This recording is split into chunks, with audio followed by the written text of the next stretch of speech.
নজর রাখবো পরবর্তী খবরের দিকে। বিজেপি প্রার্থী রূপা গাঙ্গুলির বিরুদ্ধে নির্বাচন কমিশন ও সোনারপুর থানায় অভিযোগ দায়ের করলেন সোনারপুর দক্ষিণ বিধানসভা কেন্দ্রের তৃণমূল প্রার্থী লাভলি মৈত্র।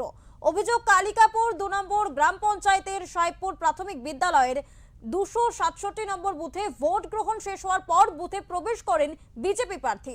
তৃণমূলের এজেন্ট ও কর্মীরা বাধা দেওয়ার চেষ্টা করলেও পরিস্থিতি উত্তপ্ত হয়ে ওঠে। অভিযোগ, বিক্ষোভ দেখানো হলেও কেন্দ্রীয় বাহিনী লাঠি চার্জ করে। ঘটনায় বেশ কয়েকজন আহত হন বলেও দাবি রয়েছে। ঘটনার সঠিক তদন্ত ও দোষীদের বিরুদ্ধে উপযুক্ত ব্যবস্থা নেওয়ার দাবি জানিয়েছেন লাভলি মৈত্র।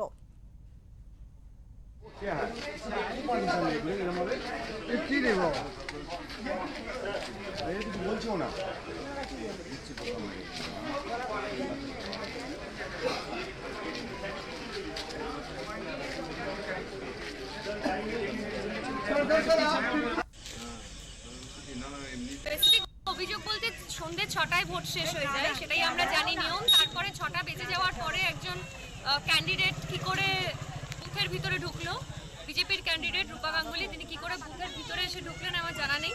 এটা আমার প্রশ্ন নির্বাচন কমিশনের কাছে। এবং সেন্ট্রাল ফোর্সকে সাথে নিয়ে এসে তাদেরকে ব্যবহার করে অকথ্যভাবে মহিলাদেরকে মেরেছে, হাত ভেঙে দিয়েছে।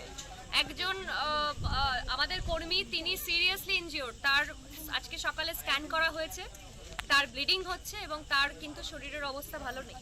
এবং মহিলাদেরকে ছেলেরা যেভাবে মেরেছে তার থেকে বোঝা যায় যে এদের বাংলার প্রতি বিদ্বেষ, বাঙালিদের প্রতি বিদ্বেষ, মহিলাদের প্রতি বিদ্বেষ। এবং নির্বাচন কমিশন, সেন্ট্রাল ফোর্স দুজনে একসাথে মিলে বিজেপির হয়ে যেভাবে কাজ করেছে সারা রাজ্যে, শুধু আমাদের এখানে নয়, সারা রাজ্যে আমরা দেখেছি যেভাবে মহিলা, বাচ্চা, শিশু, মায়ের কোলে শিশু রয়েছে তাকেও মারছে, মহিলাদেরকে মারছে, একজন বৃদ্ধকে মেরেই ফেললো উদয়নারায়ণপুরে। তো এত কিছু করে কি বাংলা দখল করা যাবে? বাংলার মানুষের জবাব দিয়ে দিয়েছে। আমরা 4 তারিখের জন্য অপেক্ষা করে আছি। আপনি কি এজেন্ট ছিলেন? এজেন্ট ছিলেন। কি হয়েছিল বিষয়টা? কমপ্লিট হয়ে গেছিলো, ভোটটাও পুরো কমপ্লিট হয়ে গেছিলো, আমাদের যা কর্ম আমাদের করা হয়ে গেছে, আমরা সব বাইরেই ছিলাম।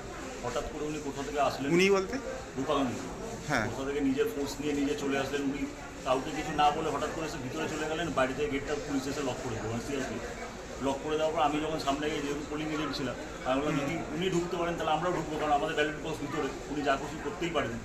ওই জন্য আমাকে তাদেরকে ঢুকতে দেওয়া হচ্ছে না। বাট উনি পুরো ভিতরে ঘুরে বেড়াচ্ছে, এই ঘরে ঢুকছেন, ওই ঘরে ঢুকছেন, ঢুকে দরজা বন্ধ করে দিচ্ছেন, উনি ওনার মতো করছেন, মানে আমাদেরকে অ্যালাউ করছেন না। এবার এইটা যেহেতু আমরা প্রোটেস্ট করেছি, যার জন্য লাঠিচার্জ শুরু হয়েছে। শুধু আমাদের ওপর না, আমার মায়ের ওপর হয়েছে, মহিলাদের ওপর যাচ্ছে তাইভাবে লাঠিচার্জ করেছে। ইভেন আমরা যেটাকে ফুটেজ যাতে তুলে রাখছিলাম ভিডিও, যার জন্য একজন ফুটেজ করছে বলে তাকে পর্যন্ত মেরেছে।